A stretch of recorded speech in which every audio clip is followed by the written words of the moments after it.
Two.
nathi ilungelo elikhulu kangaka. Isibulisele kwibandla elihle igama lenkosi yethu Kristu. Amen. Ndibulisa apha ndinomdla walo nyaka ngoba noko ubethile lo udlulileyo. Zavakala izivubeko zawo. Laphela ithemba. Kukho abantu abazihlobo zethu bebegula. Umgqibele kwazi uthetha. Uthi xa ufonayo uvuba uyastruglisha before phansi kwezomeko uThixo enzunako nako abaphinda bagcine abaphubu. Ndinethemba ke lokuba noko lo nonyaka akacinga afane nalophelileyo. uThixo manje kwikona uSathane besivalele kuzo ingangasinqandela lo nyaka. Ke sifumane ibreak njalo sikwazi ukhokha amandla ngoba ngaphandle kukaYesu singatshabalala man. Inceba zakhe ke usoloko ezibonakalisa. Sanimemela ke kwincwadi kaLuka chapter 24. Ncwadi kaLuka chapter 24. Zawufunda nje ivesi ezimbalwana emva kokusigoduke. Ncwadi kaLuka chapter 24. Ngifunda nani uvesi 13. Zawuphela apha inkosi ke ithanda bandiphele khona. Andizozifunda zonke ke izivesi sawumane sizitsiba ezinye sibeke nje umnwe ezindawo esawuncokola ngazo. Uvesi 13 ufunda ngolu hlobo ke. And behold, two of them were going to the very named Emmaus, which was about 7 miles from Jerusalem. And they were talking with each other about all things which had taken place.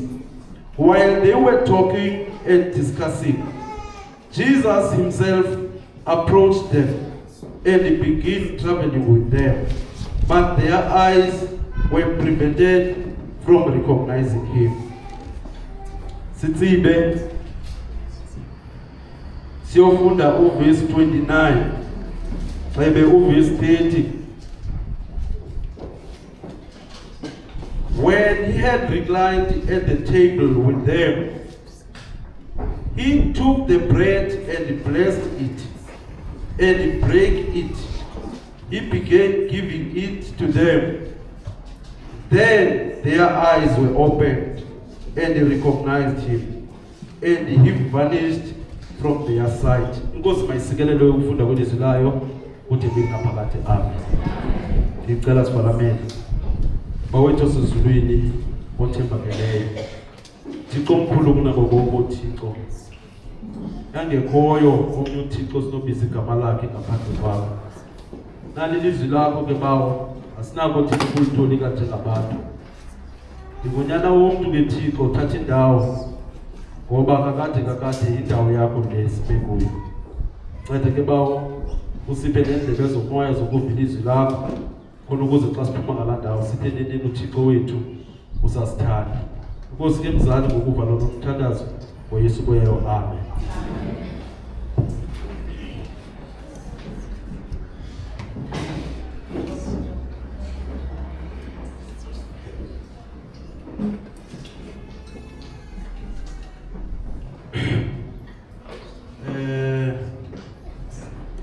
Ukolani ngoma ndiyithanda kakhulu. Ithi kubo bonke uThixo. Kubo bonke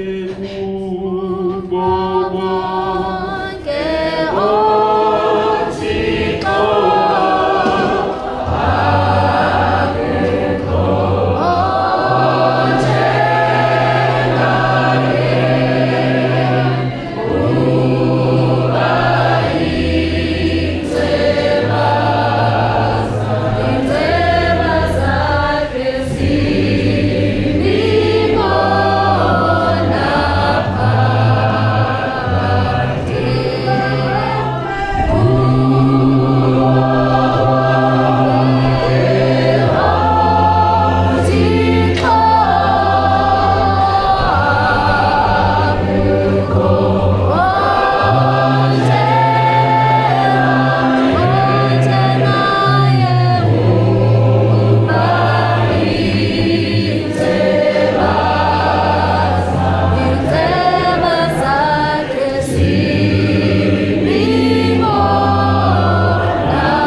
lakhe liyabona.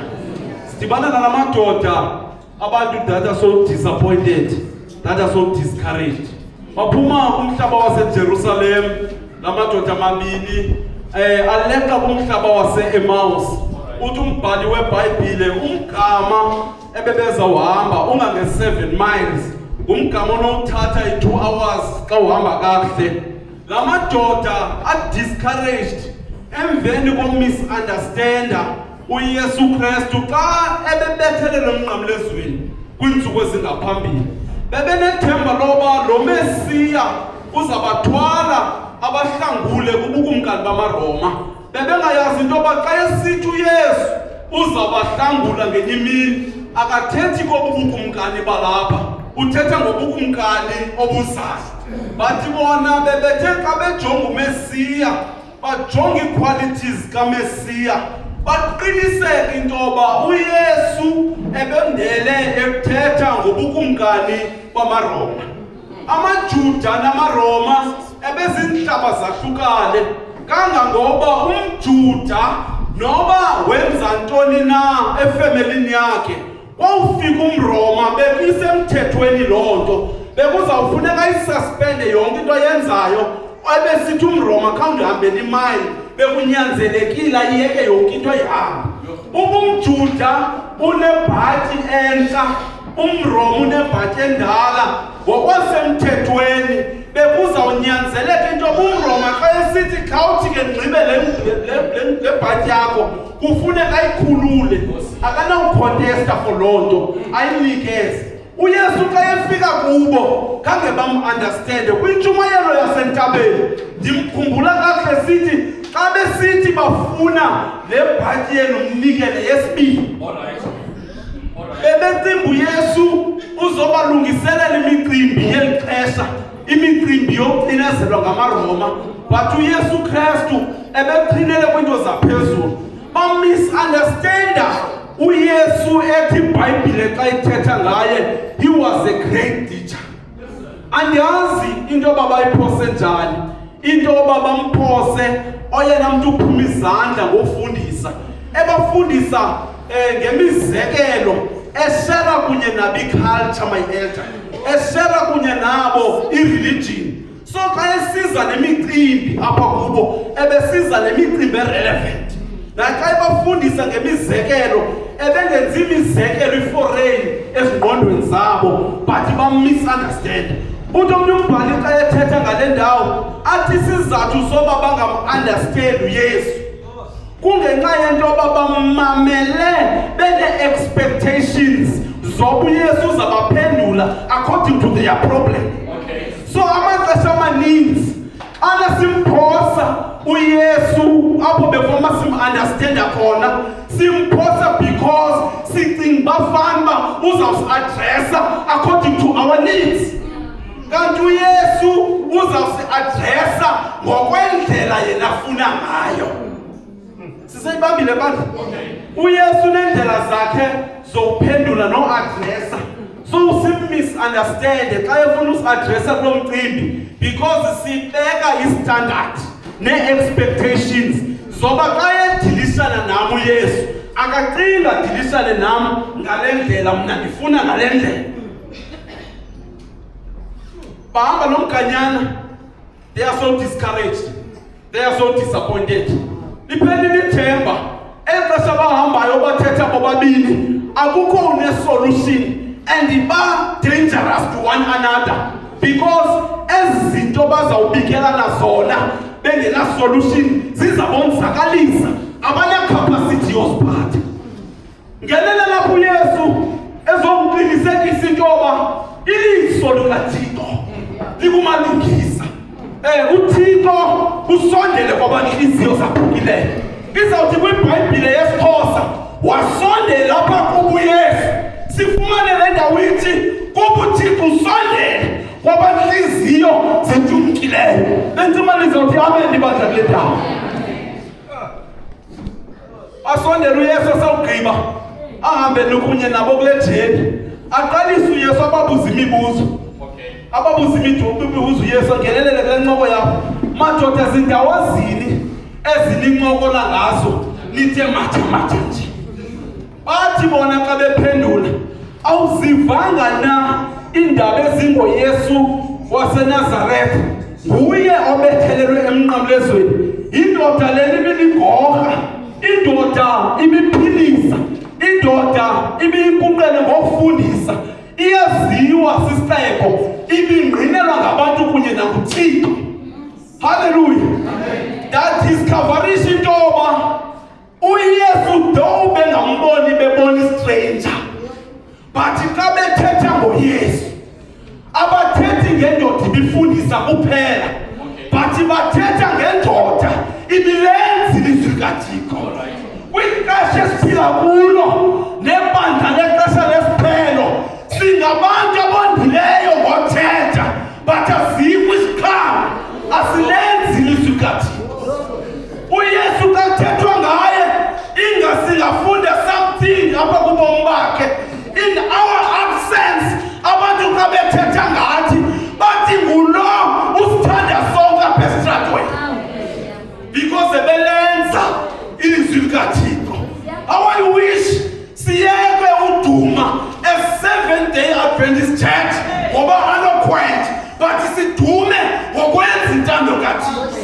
Apha kwixesha lesiphelo nebandla likaThixo lithe la famous ngothetha, but alizenzi izinto ezifuna uThixo. So la madoda uYesu ngelela lapho athi sawugqiba uYesu ahambe nawo awabuze le mibuzo. Akabuza le mibuzo ke ngokuYesu, akababuzi le mibuzo kube baprovoke. Ubabuza le mibuzo so that babe ne chance of ezinto baziphetheyo zine potential obonzakalisa. Angenelele uYesu aqonda nabayeka batravelishe lo mgama benje khawuthi ningenelele abuze le mibuzo. Madoda zindawo zine ezinithetha ngazo. Ndafunda into ethi every time uYesu engage ebomini bethu, sometimes uYesu xa engage ebomini bethu ayisithi abazawubenefit uYesu, but isithi abazawubenefita from uYesu. Xa nibabuza uYesu ebebapha chance yoba mabaparticipate, maba-offloade, uyabakhansilisha ngoba ujonge icapacity, because Jesus Christ is God. Ujonge icapacity yabo wabona lento bajongene nayo abazukwazi umelana nayo, ide le distance basayihamba. Mhlawumbi ngangabiyo le 7 miles yobheka eMaus, mhlawumbi apha ebomini bakho uyahamba nawe uYesu apha ecankwakho umane ukhuza into yoba ayiwanda ndifike njani ku-2026. Kanti kukho uYesu ohamba nawe ongamrecognize into bukhona. Guess what? Akanangxaki uYesu noba ehamba nawe and yet ungamrecognize. Sithi mdala banengxaki lento uzohamba noYesu ongakurecognize. So uYesu akanangxaki nongarecognize ekubeni kobe hamba nabantu bakhe. Nisahleli abantu kaThixo, uYesu uhambe nabo kasimve complainer esithi madoda ndahamba nani distance engaka, yintoni into abaningandazi. But yena ndayicomplainelayo uYesu yintuba nitheni nongasibambe ezinto bezithethiwe ngabaprofethi ngonyana kaThixo ozawubethelelwa phinde avuke kusuku lwesithathu. Lo gama kwalicala lingapha bewulibele lo mcimbi kaYesu ozawubethelelwa aphinde avuke ayongena engcwabeni aphinde avuke. Iintshaba zomnqamlezo ziphethe umcimbi. Yive kahle on a Friday xa egqibongena engcwabeni kwabizwa zonke izithunywa zobumnyama, kwabizwa amajoni kwathiwa wawazongadi ingcwaba ngoba le ndoda yayithe mhla yangena engcwabeni iyawuziphila iphume ngomhla wesithathu. Mbi umKristu olibalayo. Eli xesha kwenzeka loo nto ngapho amajoni begada ingcwaba kwelitala lingapha. Abantu abalinde ukuza kaYesu kwesibili balilibele idinga. AmaKristu alibala amadinga. Exesha balibele idinga kwelitala lingapha, iintshaba zomnqamlezo ziphethe umcimbi kwelitala lingapha. Lo gama iintshaba zomnqamlezo ziphethe umcimbi kwelitala lingapha. Mandithethe le nto mandazala kaThixo. Mhlawumbi amaxesha amaninzi siyazilibala into ubuThixo besithathe ethi senze uba masibe kanti siyalibala yintuba uThixo sikwazi umrecognize into yoba besiphi kunye nayizolo amava esiphumele kuwizolo kanti xana sizikhumbula into yoba besiphi izolo kunye noYesu kuba lula into yoba ngomso xa sifeyisana nezinye ii-challenges sikwazi udlulela ngaphaya because sibanjwe ngamava wangesolo. So mbi umKristu olibalayo into obuphumele njani ku-2025 bebaninzi abangangenanga ku-2026 and yet yesterday uThixo bekusindise benawo.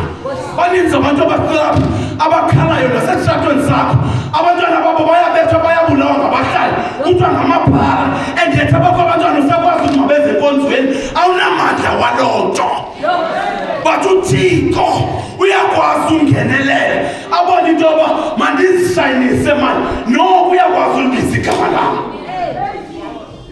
wawulibale zonto omdala. Baninzi abathi xa befuna umsebenzi bathi akho umntu awunyawo zaphinda adinge into aphevuselele abhambathise sithi inkosi ndawubuyisa nezishumi zakho sawuzifumane ezo zinto sibe kanti sawuphuma ngapha ngala mnyaka siliflathele ibandla mbo umKristu olibalayo.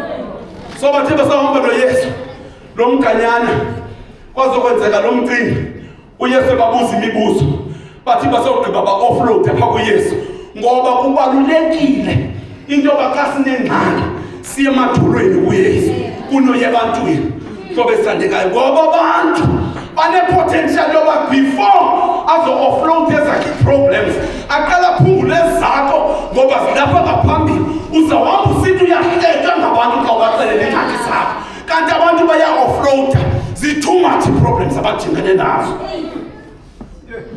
So sidibanele ngonoYesu athi asawugqiba uYesu ahambe esathetha kunye nawo ebaredyuka nganento yabo yolibala bathi basawugqiba bafike kulo mzi wase-Emmaus benza something strange engaqhelekanga kweli xesha lesiphelo bathi Nkosi hlala nathi ngoba ubusuku sebusondele.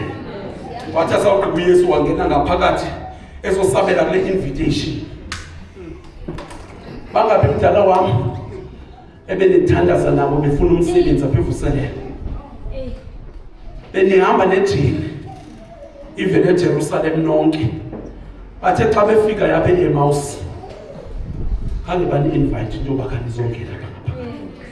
So abantu abaninzi xa befika kwi-destination bathi hamba thina sifike lapho besisiya khona elo xesha ukuhamba kwabo ngejini bekuxhomekeke kwimithandazo yelibandla mbi umuntu obalibalayo abantu bebemnceda izolo umuntu othe bengenasonke izolo abantu bebemnceda izolo abalibala sawufika kwi-destination.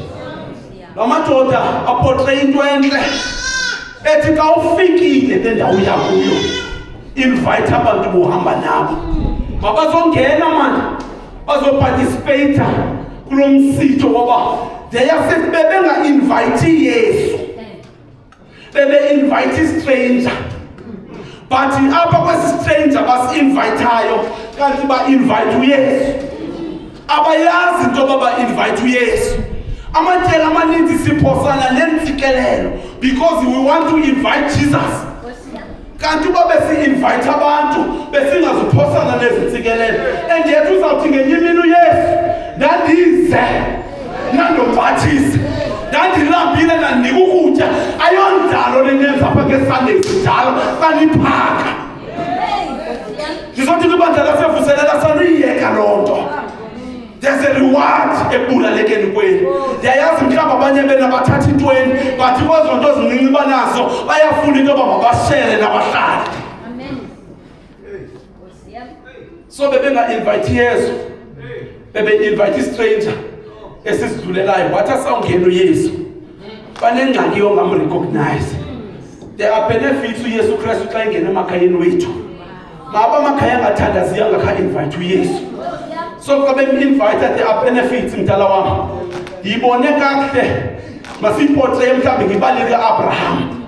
uAbraham ubona amadoda angawaziyo ezilazila awa-invite apha kwakhe athi kuwa-invite, awaxhelela inkomo, ahlambe inyawo, abhakelwe nesonka, athela amadoda before ahambe, because ibingamadoda angengowelihlabathi asuke kukumkanini, athi kulo nyaka uzayo ngeli xesha wena sala le problem yakho kudala unayo, uzaba nomntana. Intsikelelo esizifumana through our hospitality ayondalo ukuncedisana nabantu bakaThixo kwiimeko zabo. There's a reward for every good action.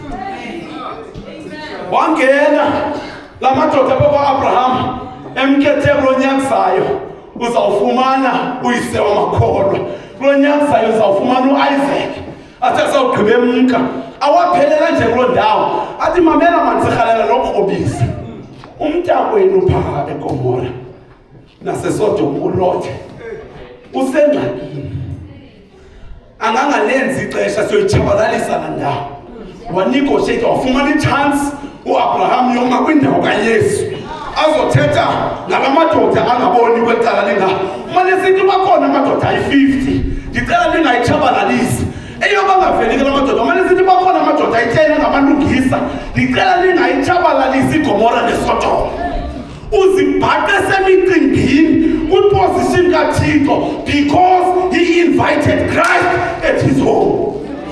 So xa simbiza uYesu emakhayeni wethu, uyasi-elevate sibe kwimicimbi ye-decisions.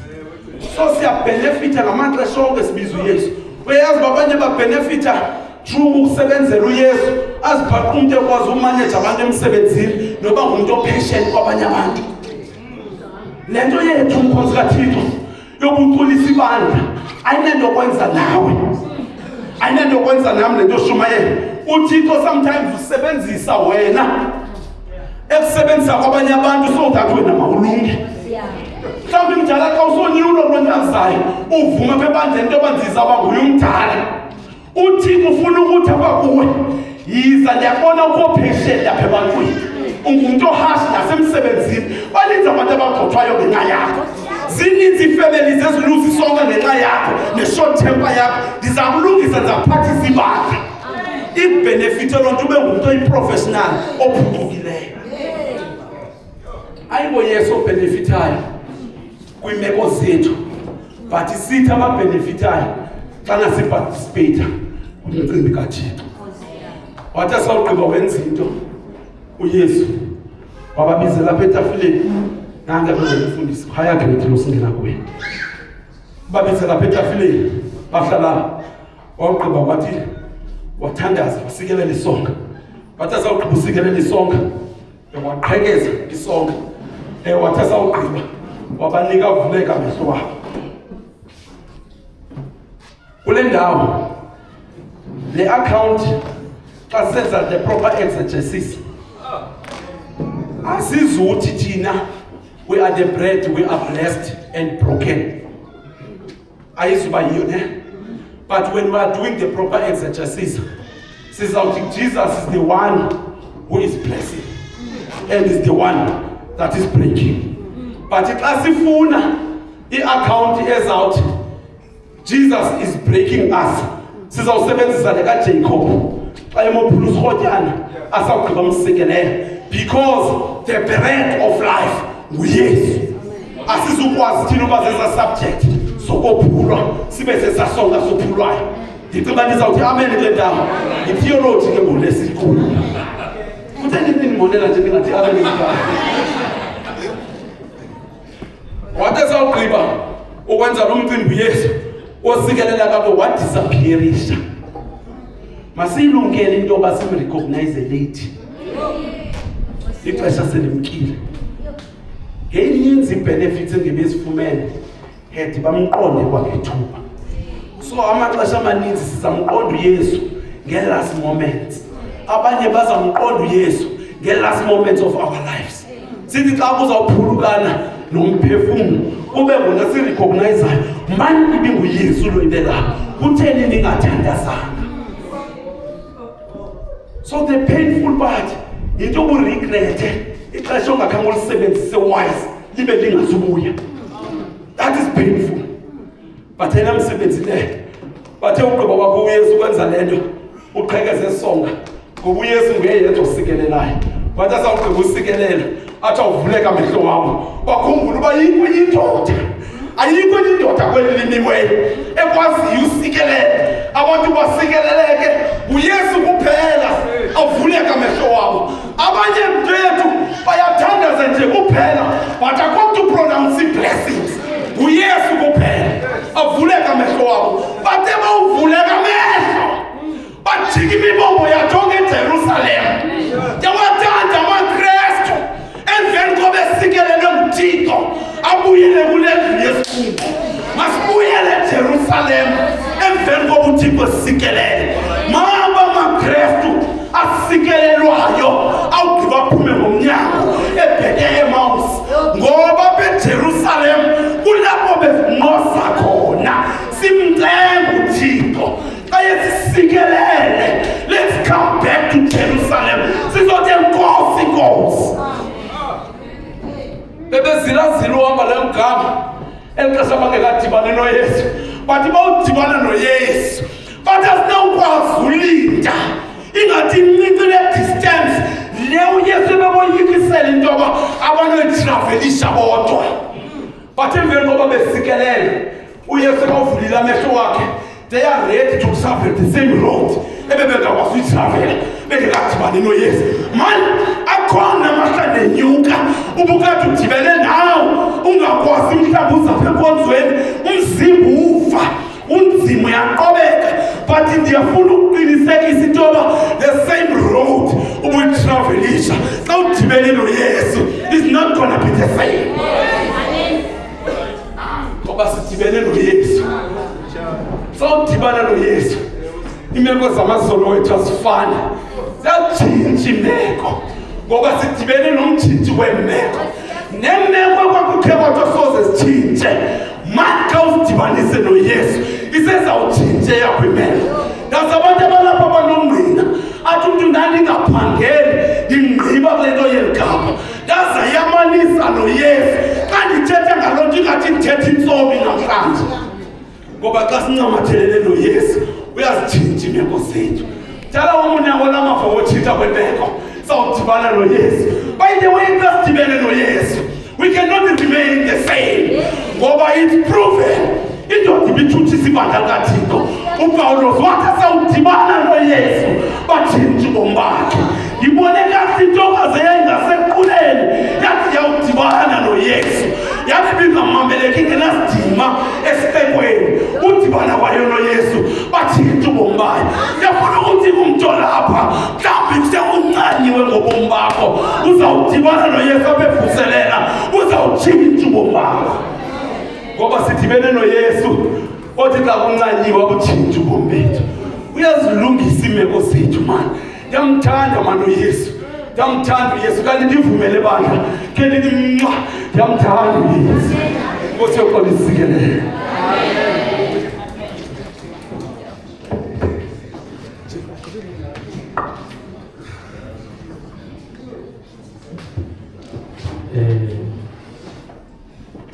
Ndiye ndashort ekumaziseni uGcici for a reason. Bendifuna xa eme apha sibone umshumayeli koosisi akanamntu uGcici lo. Enye yee-requirements zomzama kuba ube uyamthanda uYesu.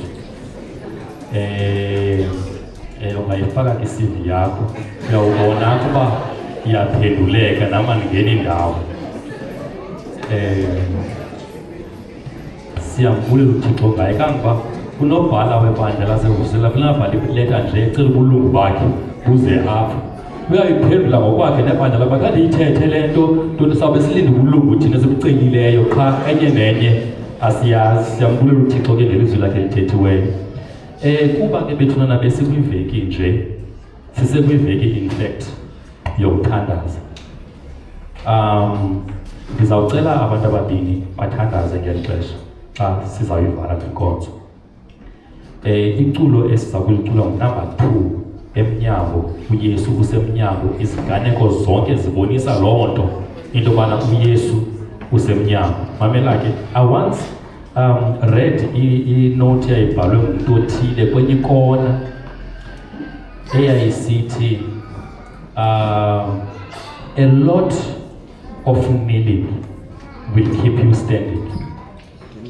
Uba sithi kneel before uThixo, we will be able to stand before any man. Isizathu soba soyike ukuma naphambi kweebhosi zethu, it is because we have forgotten to kneel before God. Ndizawucela abantu, andizubabiza ngagama, baye babini xa kuphela unumber 2 basithandazele xa sibhala nenkonzo. Number 2, Josh.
Ushintshe izimilo zethu emsini soyingcwele sicela ke Thixo umoya wakho oyingcwele ufukame phezu kwethu eMsintongcwele.